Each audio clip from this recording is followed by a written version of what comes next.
welcome back to the Self-Made Auto Channel. Boy, we got a nice one today. And by nice one, I mean a nasty one. This old girl has been around the block a couple of times, and then back around again. Got this 02 Chevy 2500 HD with the fuel-efficient 6-liter in it. And it's almost out of gas, battery's dead, and it's a plow truck. That's a good combination. And if I tell you something is a rot box, well, you better believe it. She is rusty. And this thing is bad, like super bad. Almost to the point where I don't turn down too much work, but I almost turned down this one. But I didn't, and I don't know why. Anyhow, it got dropped off for some oil cooler lines because the oil cooler lines are rotted off and this thing's spraying oil everywhere. And he's been driving it like that. There's not even a dipstick on the engine. This thing's rough. It's a real toilet. But I went to get it and bring it in to, hopefully change these cooler lines without a big circus. And the truck won't even run. I can't get it started, so we pushed it in with a forklift. Like I said, the battery's dead, the gas gauge is on E, but it's a Chevy, so you don't think much of it when you see the gas gauge on E because only about 9 out of 10 of the gas gauges work on these things. And I'm not bashing Chevy, it's just, this era truck, none of the gauges ever work. It's just fact of life, So I figured, well, I bring it in, got the battery charger on over there, nuking the battery. We'll see why the heck it doesn't run, and then I'll go on with the monotonous task of changing out the rotted cooler lines. Oh yeah, she's fancy. Look at those brake lines. That is, what shall we say it, custom. And it's rusty when your ignition coils are rusty. I mean, this thing, she is rough. But somebody's got to fix it. We'll see what we got here.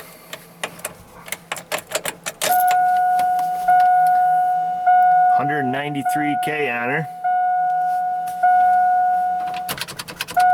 I'd like to turn off and crank her over.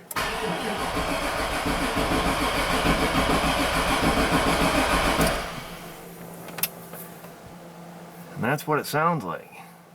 Well, we have to start somewhere, so I think the easiest thing to do on OBD2 vehicles is we'll plug it in, see if we have any code stored that may give us direction, and kind of take it from there. But I imagine that when this thing did run, I'm sure it probably had an engine light on. That's just an assumption. So we're gonna have to kind of maybe decipher through all the codes if it has any, which I assume it does. And if not, if there's no codes that pertain to a no start, then we'll have to kind of take our diagnosis, old school, spark fuel, that sort of stuff. And I lied to you. This old Chevy is an 01. I thought it was an 02. I guess it really doesn't make a difference.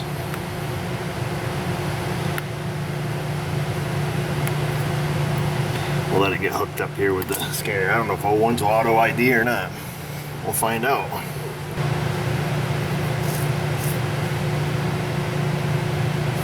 There she is, 0160. It's automatic. Oh boy, let's see. So, California Federal Wheeler without throttle cable. Let's see, what do we got? She's got a cable. And according to the emissions label, let's see, conforms to US EPA and or California regulations. Applicable to 2001 model. So she is California with a throttle cable.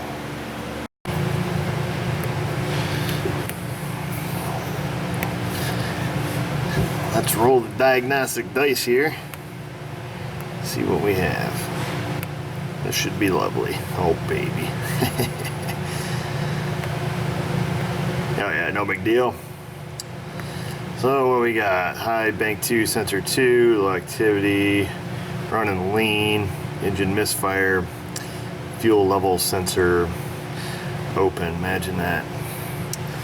Well, this, running lean, the misfire, O2 sensors, that really is not going to give us any direction other than the fact it probably ran like crap when it did run. Particularly if it was running lean and had a misfire. So I say we nix all this and we go back to the basics and see what we're missing and just see if we can't chase it down that way. Just go get my topside creeper.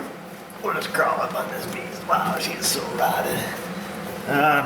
First thing we're gonna do, very carefully, remove the spark plug wire if we can. That one's not gonna come loose. Now we'll see if we can just take it off the coil. There we go, that's better. See if we can't put our spark tester. I'm not going to use the plug wire.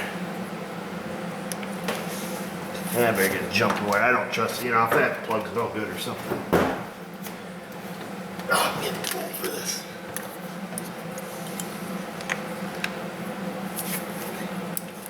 Put a jump wire in the ground.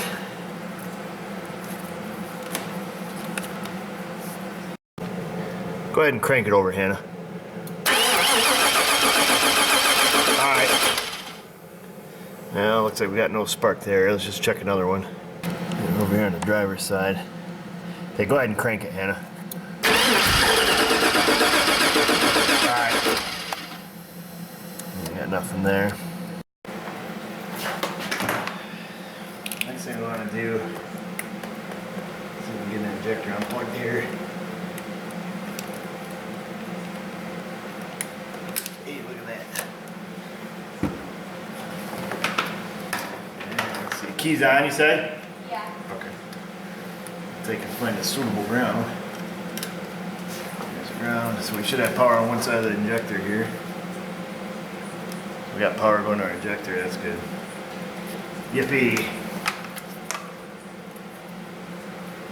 And we'll see if we got any injector. Check the control side. We got our test light hooked to power. If we can dig through the dirt. That's something metal. Somewhere. Everything's freaking plastic on these trucks. There we go. Which one was the control side? I just forgot, big dummy. Check this again. Right there, power. Left side, control side. Okay. If I can just use the amp clamp, but we're not. Okay, go ahead and crank it. Alright. Do that again. Alright. Do it again. Alright, just kind of. Got a little flicker there. A little flicker of light. Do it again. So, we get one little flicker on the injector. I just heard the engine kind of fart a little bit. So it makes me think that we had a spark event also, but definitely intermittent. So I'm going to call it a no start. A crank, no start, no spark, no injector pulse. I'm not even going to bother checking fuel pressure because I really don't care at this point. Because nothing's pulsing or sparking.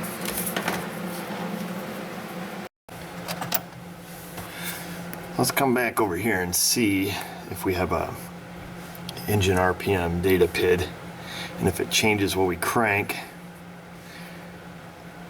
I don't think there's anything else that can inhibit us, but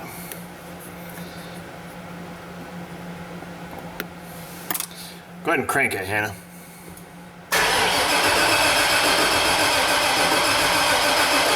That's good.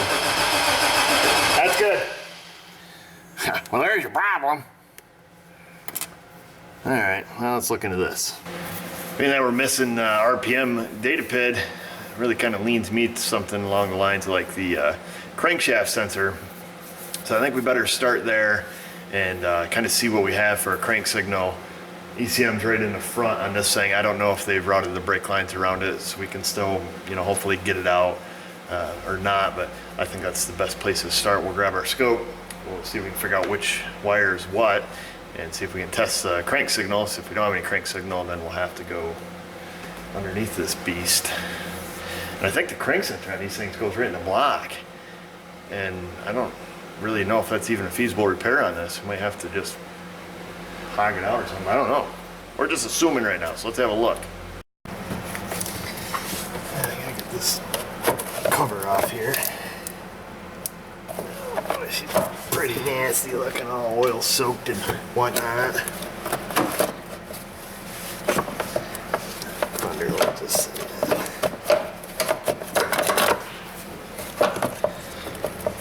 I think this oil cooler line is probably in the way.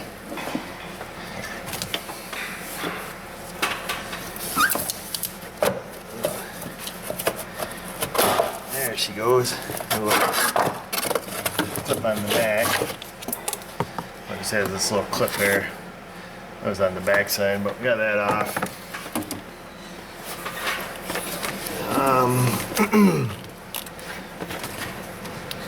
Get a screwdriver here.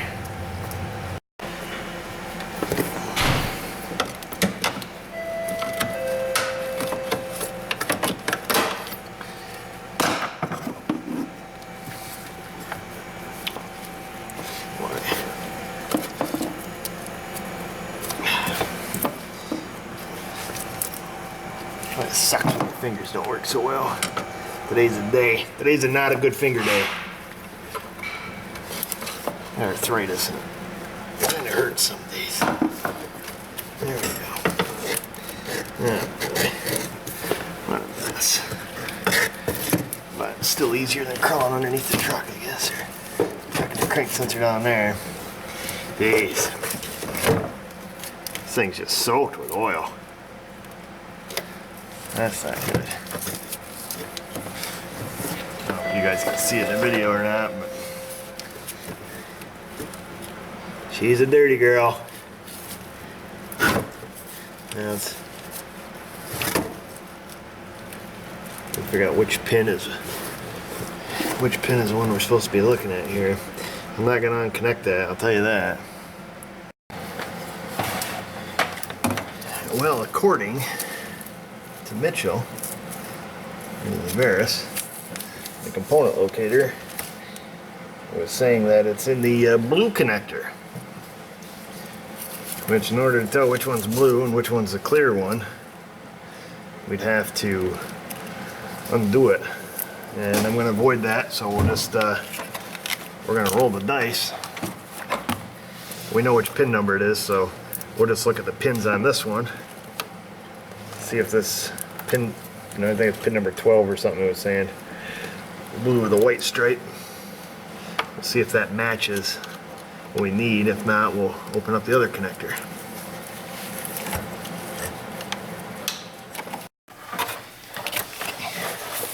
I got the cover off this hot rod. We're looking for pin number 12. There's some writing on this under the corrosion. There's 22, 23, so we're going back this way. Supposed to be dark blue with a white stripe, pin number 12. I've got a dark blue with a white stripe right there. Look at that, huh? Every once in a while we get lucky. We'll count over 12 in Spanish. Not really, I don't know how to do that. We'll do it like this. 1, 2, 3, 4, 5, 6, 7, 8, 9, 10, 11, 12. So there's our wire. Dark blue with white, look at that. First try. Oh yeah. We'll grab the scope and we'll throw on there and we'll see if we have any crank signal. So being a GM, this should be a three wire sensor under the car. We're gonna have a 12 volt feed on this one, sensor ground, and then our sensor signal wire, which is this wire here, which should put out a digital, square wave signal that we're all familiar with. It should have some kind of synchronization notch in it, I would assume, but we're just looking for anything at this point. Grab our back probe.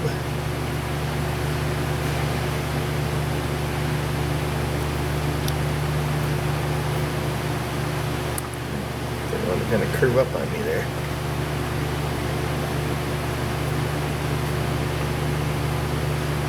But we should be good. Grab a ground here. We'll grab our scope.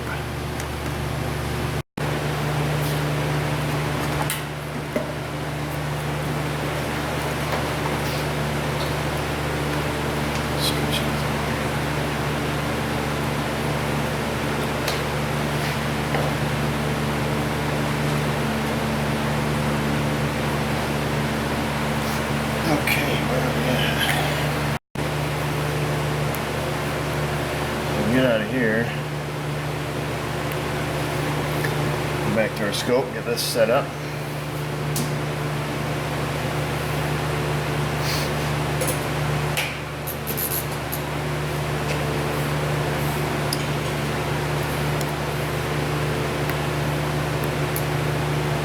So channel 1, we'll put that on the 20-volt scale.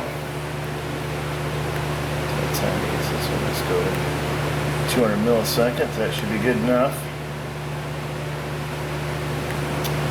Let's move that down. I don't think. No trigger turned down here. Nope, no trigger. Probably be best just for trying to find a signal. We'll get Hannah and have her crank it over and see what we've got. Well, Hannah's dealing with a customer, so it's just me and you. We're gonna stop this. We're gonna start our buffer all over. Probably should put a trigger on here, but okay, here we go. I'm gonna go crank it.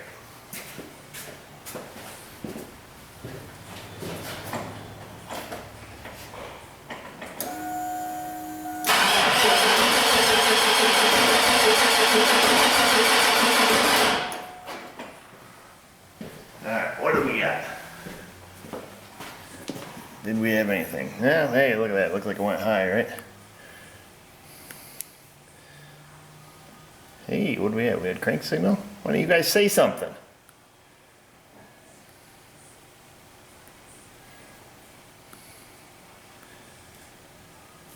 Well, look at that. Good thing we checked, huh?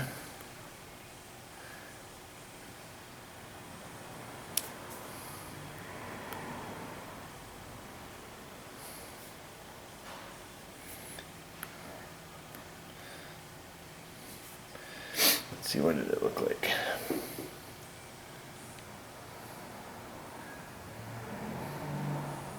Let's key on.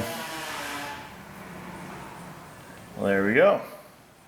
So we had crank signal.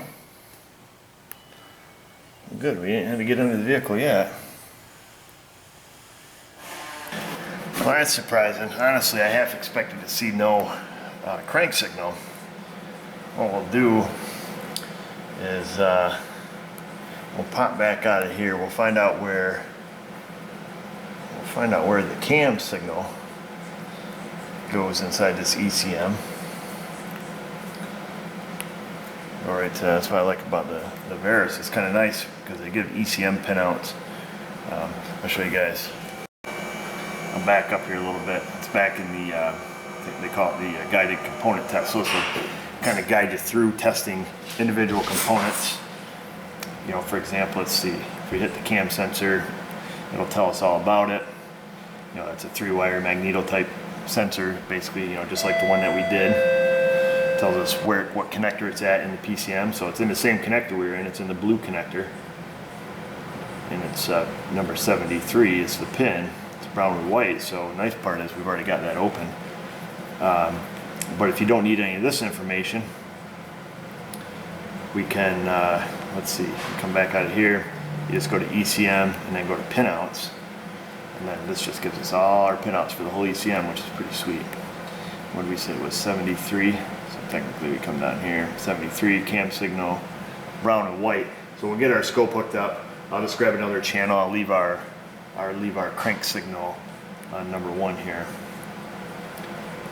I forgot to save that waveform. Shame on me. We'll just turn on another channel here.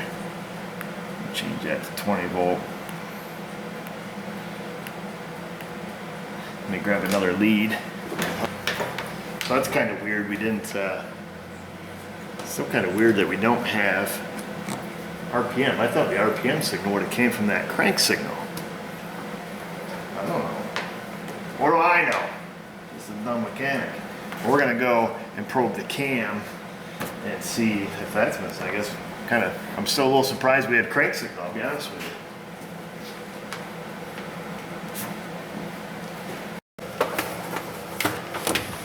Let's see here. So it was pin 70 something, wasn't it? I remember it's brown and white. So let's play brown and white on 70 something. There's 70, 71. There's brown and white, 73. Does that ring a bell? Maybe? 71, 72. 70. Let's say 73, I think it says. I'll double check that. Clean that off. You don't want to use a dirty needle, I'll tell you that. Okay. We're going deep.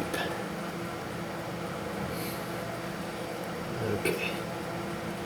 Feels like we hit something. I'm gonna restart this. I'm not gonna use a trigger. I'm gonna go crank it. We'll see what happens.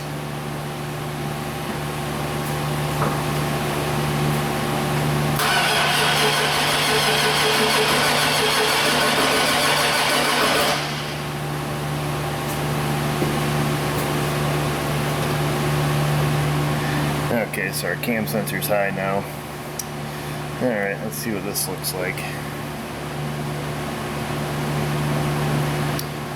Well, I'll be jiggered. We'd have to compare this to a known good.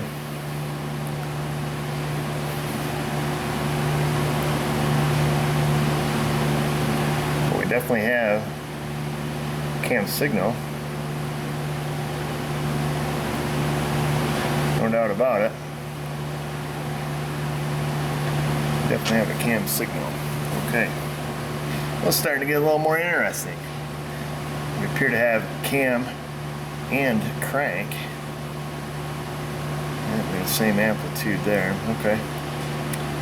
This is pretty interesting.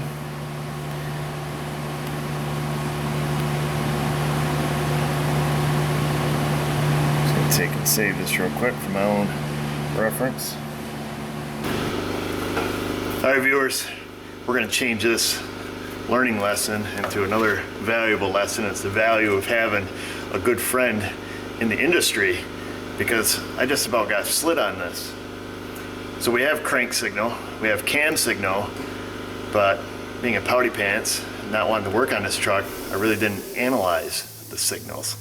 And not so much their synchronization as their amplitude on both ends of the scale, the on and the off side. Thinking this was going to get kind of interesting, which it would have if I kept going on my own. I give Ivan a shout and said, because we talked throughout the day, and I was telling him, hey, got kind of a neat one here, no spark, no injector pulse, but I got cam and crank signal. And it kind of reminded him of a story where he came across the same thing. And the first question he asked me is if on my crank signal, if it was pulling it all the way to 0.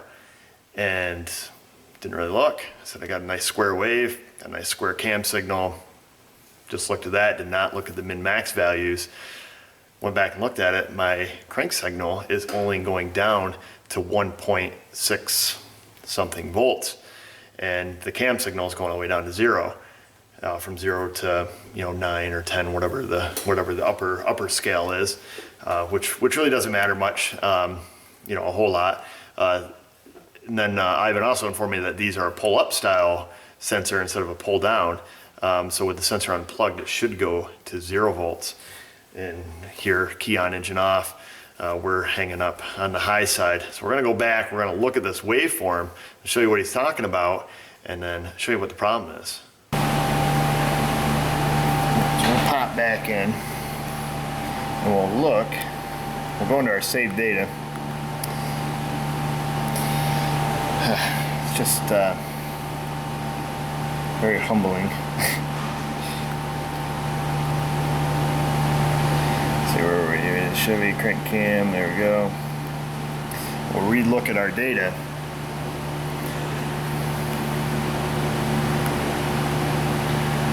Okay, so we'll pop this up. We're going to turn our cam signal off. What we're going to do, we're going to grab some cursors here so we can see our values. And this is probably a good lesson, not just for me, but for everybody. It's kind of a cool part about our YouTube channel. We all get to share this. So let's look at our waveform. Just looking at it, looking at our, without even looking at the scales, just looking at the waveform, it looks good. And that's why I totally didn't pay any more attention to this, because I was looking for, either a real hatchy signal or just no signal at all, to be honest with you. But look at this. The peak of our signal, 8.71 volts, and our low is 1.67. The PCM is never seeing this signal turn off. So it's pretty interesting. And again, humbling. Now let's go look at our cam signal. Kind of shrink that down. Let's turn off our number 1 channel here. We'll do the same thing. We'll take our measurements on our cam signal. High is 8.69. Our low is 0.14. It's getting pulled all the way down. It's seeing our cam. It is not seeing our crankshaft. And the way that this can get proved is by doing a bypass test, simply by pulling the crank signal all the way down to 0. Okay, so we'll pop back out of here. We'll go back to where we are. We can see right now our data set up the same way it was. We can see both of our channels they're running at the same voltage, 9.54 volts. Channel 2, our green one, is still our cam signal. Our yellow is still our crank signal. And we've bumped the engine over to get it up on the high voltage side. And we're going to pull this signal down. And theoretically, the engine should assume it's cranking over and should, engage the fuel pump. I don't know if it'll spark or not, but we'll see it go down, and we'll hear the engine turn the fuel pump on and such. I'll take and grab the old trusty test light. Right now we got key on, engine off. You guys can see that, kind of see everything going on here. We're just going to grab a good ground. We got a good ground. I'm going to come right down here on the ECM on the yellow probe, where this is back probed in, and we're going to apply ground to it. As soon as the furnace kicks off here, you should be able to hear, you're going to hear some relays kick on, you're going to hear the fuel pump kick on, and you're going to see our crank signal get pulled right down. I'll grab a spark tester just to throw in there. I don't know if we'll actually see spark because it's not going to have any synchronization, but we definitely should hear a bypass. Alright, so here we go. I got a spark tester down there, but like I say, without having any kind of sync, we're just gambling. It may be sparking on a cylinder. I don't really know. So we're just going to test light hook the ground, touch our signal, and you hear the pump kick on. And you see our signal pulls down all the way to 0. So if we give this a, kind of a, oops, must have lost connection here. Oh no, the engine, the engine bumped over there just a little bit when I was doing this. It fired in one cylinder, and it put us on a low spot on our sensor now. I don't know if we can rotate this engine by the alternator or not. Get us back to a high spot. Or let me grab a wrench. At least get us back to a high signal, I should say. I guess this is probably good to note too, even when it's down low, when we bypass it all the way to 0, it takes it all the way down to 0. You guys can see that in the scope or not.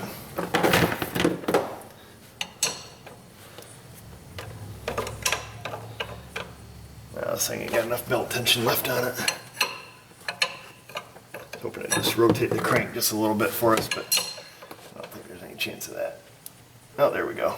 Shoot, just passed it.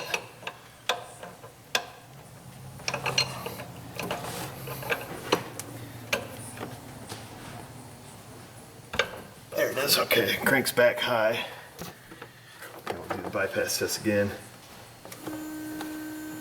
Yep, you can see it right on the scope. As I flickered the light on and off from it. So there we go. It's confirmed. It needs a crank sensor. I'll be darned. We'll get the stuff off the truck. I gotta be honest. You know, and obviously Ivan and I are really good friends. And, you know, we talk a lot. We share, you know, I share tricks of the trade with him. He shares them with me. But it's almost, this is almost slightly embarrassing to me just because I would have got all stupid with it. Just because of not paying attention, not looking at that waveform, making sure it goes all the way to 0. And I'm thankful that he has already had that experience and I was able to learn from that. And, you know, I guess that's the way it is with a lot of life's lessons, you know, if we get to learn from other people's experiences, so long as we're willing to listen. And, you know, so definitely give them props on this. But like I say, it's pretty humbling, but I'm very grateful to have a friend who is, you know, not only smart, but willing to share his information, you know, just as I'm willing to share with anybody anything I know too. So definitely appreciate that. We'll leave our wires hooked right up, that way we can get a known good waveform, and we'll save this for sure. Valuable learning lesson. Let's let you guys have a look at this nightmare. So there is our battery cable going to the starter. There's our starter. Unfortunately, the crank sensor resides behind the starter in the block. So we got to take it down very carefully. Some fancy brake line jobs going on over here, huh? Told you she's sweetheart. Looks like we've got some gas lines going on back there. This old beast is pretty rough. So I went and pulled the starter down. Look at that little mess. Well, I should just pop right out, right? Slip right out of there. Holy crap, even the block's rotted.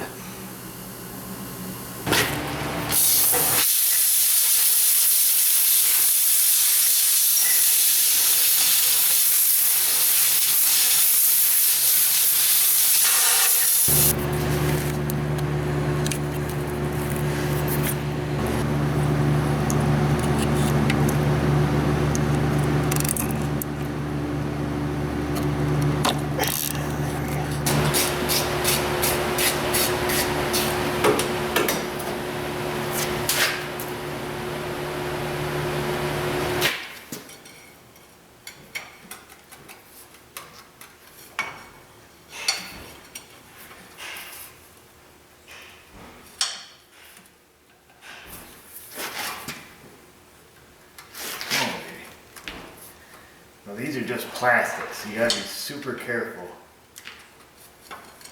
I record getting this out, but it's a little tricky to get up here and see.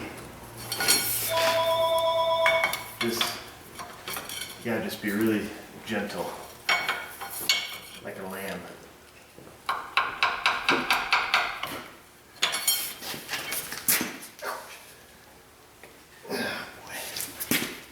And lots of panther pee. Just keep wiggling it, that's all you can do. Lube it up and wiggle it. Words to live by. We won the war. We got it out, a few casualties, a little bit of broken pieces. The sensor itself does not appear to be physically broke or cracked or swollen, but a little bit of a pisser to get out of there, I'll tell you that. You don't want to break it off in the block. I mean, it doesn't make it impossible to get out, but you can still get it out if you break it. Now, we broke it, got the new one put in, and I had to clean out the rust around the hole. Got that put in, bolted down. Gonna get the starter put back up in there. Cross our fingers we don't break this stupid battery cable.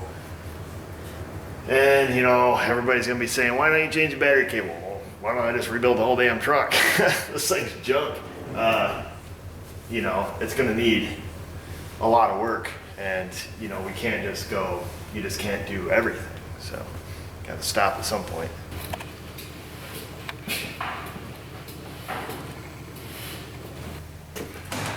Okay, so we're back in action. We'll get our scope hook back up. We've still got it all set up how we had it. Truck's on the ground. We'll take in the, let's see here. All right. Traces are still the same. Our yellow trace is still going to be the crank signal. Blue trace is still the cam. Right now our crank signal is high. I just turned the key on, key's on. And we'll go and crank her over, capture another waveform, and make sure that it pulls it to 0.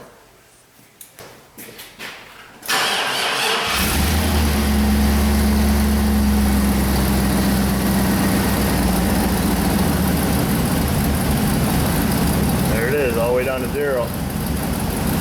Oh boy, she's running like she's got a big thumbstick in her.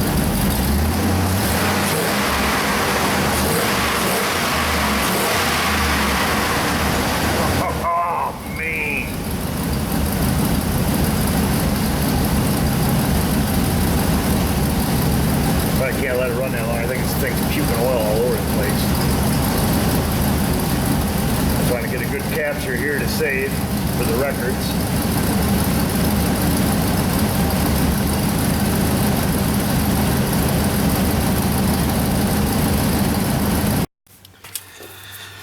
Okay, I put the ECM back in, got it all snapped together. This thing's peeing oil all over the place.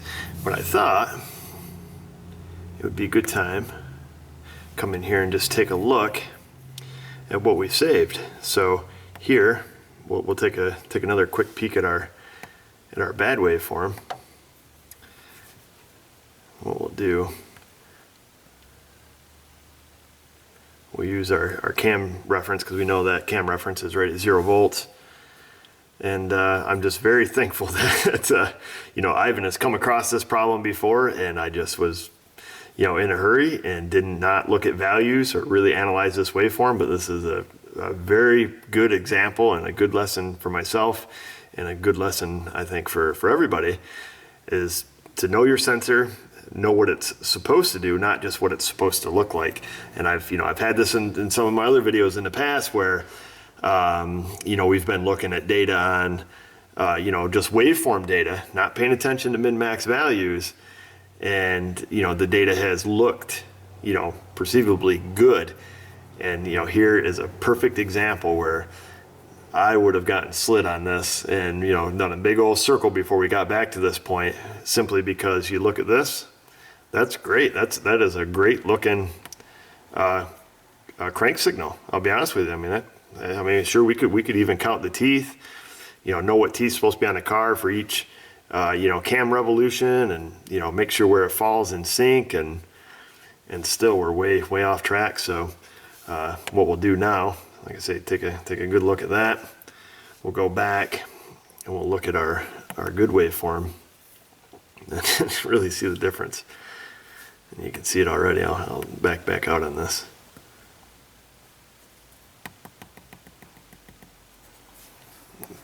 Get our cursors turned off there.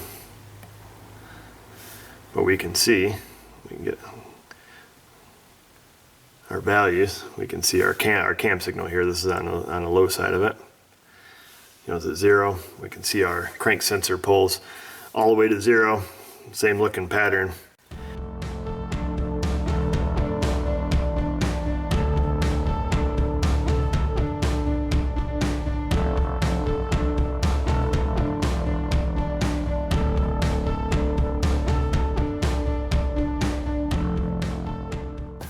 All right, viewers, that's it. This baby starts, it runs. It doesn't run well, but it didn't, I think I had some other underlying issues prior to this little no start job here, you know, as we found when we pulled the codes out of it. Obviously, it's not this thing's first rodeo, and she wasn't no, you know, one owner cream puff before it came in. But now that it starts, we can only run it for just a couple seconds because the oil lines are puking all over the place. They're gonna need to be repaired before any further diagnosis on the, you know, the poor running and skipping and all that stuff. And then, you know, I'm gonna have to contact the customer to see, you know, how far we're gonna go with it, put the oil lines on it. It starts and runs, but runs like crap. But we know it's not the camera crank sensor. So I'm going to take and throw a couple links in the description, and up on the screen I'll put a link to a video that Ivan actually did on a GM crank sensor where he caught this anomaly while the truck was running evidently. And I don't recall watching that video, and if I did, we could have kind of fast forwarded here a little bit. But evidently he does a video on a Chevy truck that was an intermittent no start, and I believe he, when I was talking to him, he was saying that he actually captured, a known good waveform, just like the one we have, but then he saw an anomaly just like ours, where the truck didn't start or something like that. We'll have to go through and check out that video. So I'll put a link there, but yeah, basically he ran across the same exact thing, which was super awesome, and super awesome that he shared his knowledge with us and didn't let me just kind of get in a hurry and overlook something out of frustration, working on rusty crap and not wanting to do it and just, that's a waveform. So got to take my own advice. Sometimes you got to slow down to go fast. And there it is. But so we'll leave it at that. I'll put the link to his channel in case you haven't checked out Moto EM or Ivan at Pine Hollow Diagnostics. Make sure you go over there and check him out. Does some wonderful videos and absolutely brilliant mind. So make sure you go over and check out his channel and subscribe to him, and give this video a thumbs up if you like it. Check us out on Google Plus and Facebook if you haven't already, and make sure you subscribe to our channel if you want to stay up to date with our latest publications. And just remember, viewers, if I can do it, you can do it. Thanks for watching.